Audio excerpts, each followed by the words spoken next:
السلام عليكم ورحمة الله تعالى وبركاته.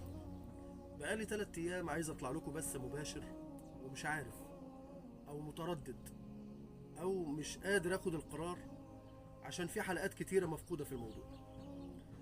الموضوع عبارة عن يعني احنا عايزين نقول كده ببساطة شديدة. ربنا بيقول: أعوذ بالله من الشيطان الرجيم، يا أيها الذين آمنوا لا تقتلوا أنفسكم إن الله كان بكم رحيما. طب إزاي ربنا يكون بينا رحيم وإحنا مش رحماء بنفسنا؟ ازاي ربنا سبحانه وتعالى يكون ارحم بينا من امهاتنا واحنا مش قادرين نرحم نفسنا؟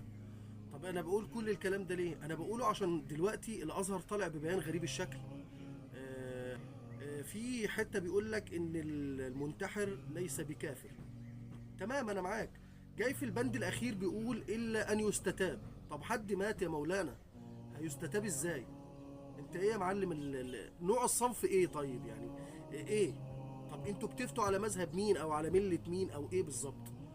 طب اوكي تمام، كل ده جميل جدا، مفيش فيه مشكلة. طب انتوا عارفين كام حالة انتحار بعد البيان بتاعكم؟ بلاش، اكيد عارفين الدكتورة بتاعت مصر الجديدة اللي انتحرت برضه بعد البيان اللي نزل. طيب حالة بسنت، حالة بسنت عندي عليها مليون علامة استفهام. واول علامة: ليه بسنت كانت مترددة؟ العلامة التانية: بسنت كانت منتظرة من مين كلام معين، ودايما عينها على الشات او على الرسائل اللي بتيجي في البث المباشر بتاعها. منتظرة بايه ومنتظرة من مين؟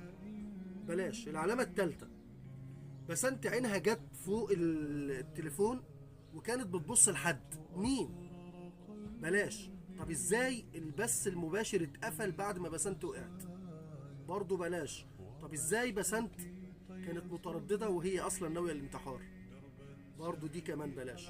ازاي واحدة اصلا بكل الطاقة الايجابية اللي عندها اللي بتوزعها على الناس، وبكل الطاقة الجميلة اللي عندها، وبكل المحبة والود والخروجات والفسح مع بناتها وحبها لبناتها ده كله، وتنتحر؟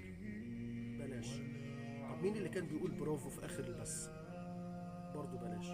طب مين اللي قفل البث؟ كل دي علامات استفهام في حالة بسنت. الله يرحمها ونسأل الله أن يتجاوز عنها. ولكن أنا يعني نعتبر إن ده بلاغ للنيابة العامة والمحامي العام، النائب العام طبعا والمحامي العام وحقوق الإنسان، وزارة الداخلية والخارجية في مصر، وإلى الأب الروحي لنا كلنا فخامة رئيس الجمهورية السيد القائد الوقور المحترم عبد الفتاح السيسي.